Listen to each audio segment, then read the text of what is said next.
Damn it. ఏంటిటా కుండబద్దలు కొడతా అట్ట.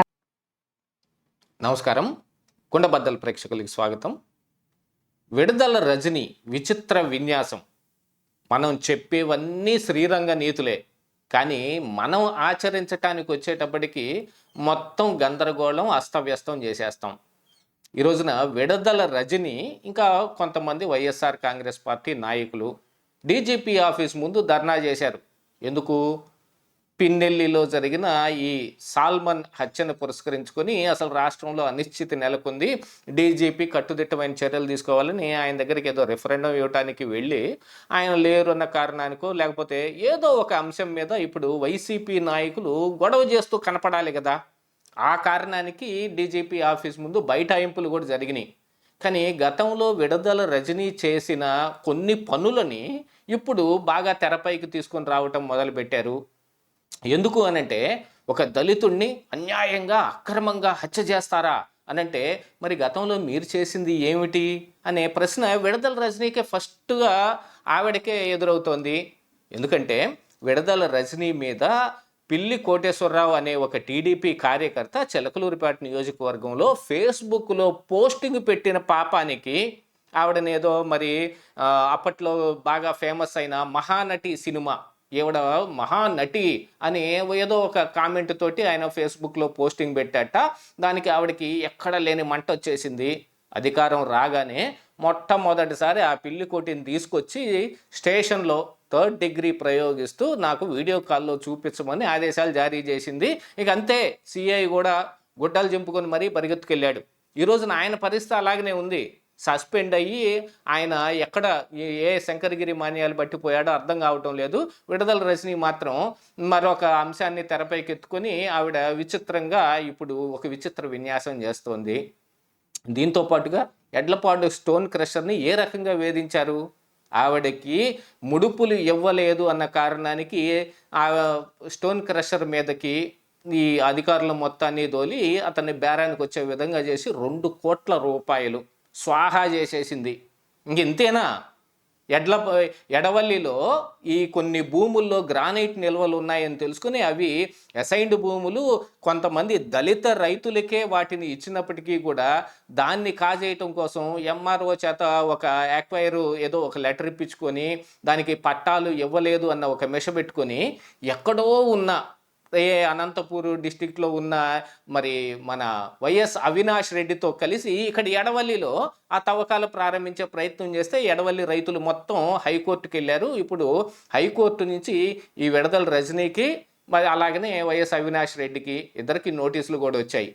ఇదంతా మరి అది దళిత రైతుల దగ్గర నుంచి ఆ భూములు లాక్కునే ప్రయత్నం కాదా? ఇదంతా మరి దళితుల మీద ప్రేమ కిందే చూసుకోవాలా? యాక్చువల్గా పిల్లి కోటేశ్వరరావుని స్టేషన్లో పెట్టి కొడుతున్నప్పుడు కూడా ఆయన కూడా గుర్తు చేశాడు, మీరు దళితుడి మీద చేయి చేసుకున్నారు, మీరు దీని తర్వాత పర్యవసానాలు చాలా తీవ్రంగా ఉంటాయి అని. అప్పుడు వినకుండా చేయి చేసుకున్న ఎస్ఐ సిఐలు వాళ్ళు శంకరగిరి మాన్యాలు పట్టిపోతే ఇప్పుడు విడుదల రజనీకి హైకోర్టు నుంచి నోటీసులు వచ్చిన పని జరిగింది. గింతేనా? పసుమర్లో ఈ సెంటు భూమి ఇళ్ల పట్టాలు ఇవ్వడానికి జగనన్న కాలనీలు పేరిట అక్వైర్ చేసిన ఈ భూముల్లో కూడా చాలా రకాలైన మ్యానిపులేషన్స్, రైతులందరికీ కొద్ది మొత్తంలో ముట్ట చెప్పేసి మిగతా దాన్ని మొత్తాన్ని ఎవడే స్వాహా చేసేసింది. ఆ తర్వాత మంత్రి అయిన తర్వాత దాన్ని గట్టిగా తొక్కిపట్టింది. ఈ కూటమి అధికారంలోకి వచ్చిన తర్వాత ఆ రైతులతోటి కొద్దిగా ఏదో కొమ్మక్కయ్యే పరిస్థితులు తెచ్చుకొని ఆ సొమ్మేదో వాళ్ళకి తిరిగి ఇచ్చేస్తే కేసు విత్డ్రా చేసుకునే విధంగానో లేకపోతే ఇంకొకటి అండర్ కరెంట్గా ఉండే మాటలు కొన్ని మాట్లాడుకున్నారు. వీటన్నిటినీ దృష్టిలో పెట్టుకుని అసలు జనసేన పార్టీలోకి జంప్ అవటానికే ప్రయత్నాలు చేసి ఒంగోలు వెళ్ళి బాలినేని శ్రీనివాసరెడ్డిని కూడా కలిసిన విడుదల రజని ఏ పార్టీలోకి వెళ్ళలేక ఇప్పుడు వైఎస్ఆర్ కాంగ్రెస్ పార్టీలో మిగిలిపోయింది. ఆవిడ మీద కేసులు తెరపైకి రావటం మొదలవగానే ఆవిడ మరిదిని అరెస్ట్ చేసి విడుదల గోపిని స్టేషన్లో విచారణ చేయగానే ఇక ఎక్కడ లేని కోపమంతా ఆవిడకి వచ్చేస్తుంది. మనం గతంలో చేసిన పనులే కదా ఇప్పుడు మనకి రిటార్ట్ ఇవ్వటం మొదలుపెట్టాయి. అంటే అన్యాయం మొదట ఎవరు చేశారండి? ఇప్పుడు వచ్చి సాల్మన్ హత్య గురించి మాట్లాడే నైతిక అర్హత ఏదైనా విడుదల రజనీకి ఉంటుందా? అందుకని అనాల్సి వస్తుంది విచిత్ర విన్యాసం అని. మనం చెప్పే అన్ని శ్రీరంగ నీతులే. కానీ మనం ఆచరించడానికి వచ్చేటప్పటికి వాటిల్లో ఏమీ మనం ఒక్క తూచా కూడా వాటిని పాటించం. మనం అధికారాన్ని అడ్డం పెట్టుకొని ఆ రోజున చంద్రబాబు నాయుడిని అయితే మీరు చేసిన ఈ సాఫ్ట్వేర్ వనంలో మొలిచిన ఒక మొక్కని అని చెప్పుకొని బయటకు వచ్చిన ఈ విడుదల రజని అదే చంద్రబాబు నాయుడిని అదే లోకేష్ని తీవ్రంగా విమర్శించిన పకి ఒక బస్సు యాత్ర కూడా చేశారు అప్పట్లో చంద్రబాబు నాయుడు మీద ఆవిడ చేసిన తీవ్రమైన వ్యాఖ్యలు ఇవన్నీ చూసుకున్న తరువాత అసలు చిలకలూరిపేటలో విడుదల రజని గెలిచే అవకాశమే లేదు అని తెలుసుకున్న తర్వాతనే ఆవిడ చిలకలూరిపేట నుంచి గుంటూరుకి ఆవిడ టికెట్ మార్చారు. కానీ ఇప్పుడు మళ్ళీ తిరిగి చిలకలూరిపేట వచ్చి ఇక్కడ వైఎస్ఆర్ కాంగ్రెస్ పార్టీ టోటల్గా ఖాళీ అయిపోయింది. అసలు ఎమ్మెల్సీ స్థానాన్ని వదులుకుని మరీ వైసీపీలోంచి బయటికి వెళ్ళిపోయారు మరి రాజశేఖర్ లాంటి పెద్ద మనుషులందరూ. ఇప్పుడు వైసీపీ పరిస్థితి అగమ్యగోచరంగా తయారైంది చిలకలూరిపేటలో. దీని మొత్తానికి కారణం ఎవరు అంటే విడుదల రజనీయే. ఆవిడ చేసిన దాష్టికమే. వైఎస్ఆర్ కాంగ్రెస్ పార్టీ ఆ కార్యకర్తలే ఆ రోజున విడుదల రజని వెళ్ళిపోయిన తర్వాత ఇక్కడ గుంటూరు మేయర్ను తీసుకొచ్చి ఇక్కడ ఈ చిలకలూరిపేట స్థానంలో నిలబెట్టారు. ఆ రోజుల్లో వైసీపీ కార్యకర్తలు మాట్లాడుకున్న మాటే రాష్ట్రం అంతా జగన్మోహన్ రెడ్డి గెలిచే అవకాశం ఉంది, కానీ ఇక్కడ మాత్రం వైసీపీ చచ్చినా గెలవదు. దానికి మొత్తానికి కారణం ఈ విడుదల రజనీ చేసిన దాష్టీకాలే. రైతు బజారు ముందున్న టీ కొట్టు దగ్గర కూడా డబ్బులు అడిగారు అనే ఆరోపణలు ఉన్నాయి ఆవిడ మీదట.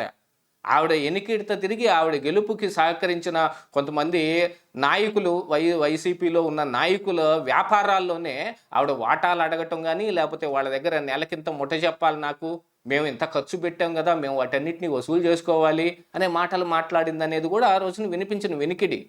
మనం చేయాల్సిన పనులన్నీ మనం చేస్తాం.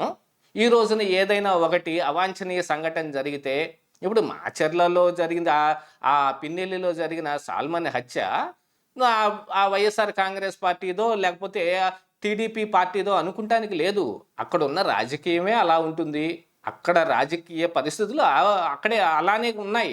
ఎందుకంటే ఎవరు అధికారంలో ఉంటే ప్రతిపక్షంలో ఉన్నాళ్ళు పారిపోయే పనులే చేస్తూ ఉంటారు. మరి ఏ కారణానికి వచ్చాడో సాల్మన్ మరి తిరిగి ఊరికి రాగానే ఆయన మీద దాడి చేశారు. ఎంత కక్ష కార్పణ్యాలు ఉన్నప్పటికీ ఒక మనిషిని చనిపోయేదాకా కొట్టడం అనేది తప్పే అయినప్పటికీ ఆ తప్పులు మనం చేయలేదా, ఆ తప్పులు మనం గతంలో చేసి ఉండలేదా అనేది గుర్తుపెట్టుకోవాలిగా.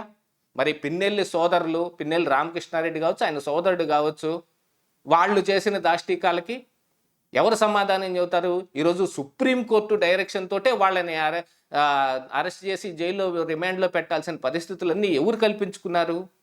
ఇత్యాదులు వ్యవహారాలు మొత్తం ఇప్పుడు తెరపైకి వచ్చి విడుదల రజనీ చుట్టూతా ప్రశ్నల రూపంలో సంధించబడుతున్నాయి. దీనికి ఏ సమాధానం చెబుతుంది విడుదల రజనీ అనేది ఇప్పుడు ప్రజలకు ఆవిడ సమాధానం చెప్పి తీరాలి. ఇదే ఈరోజు కుండబద్దలు.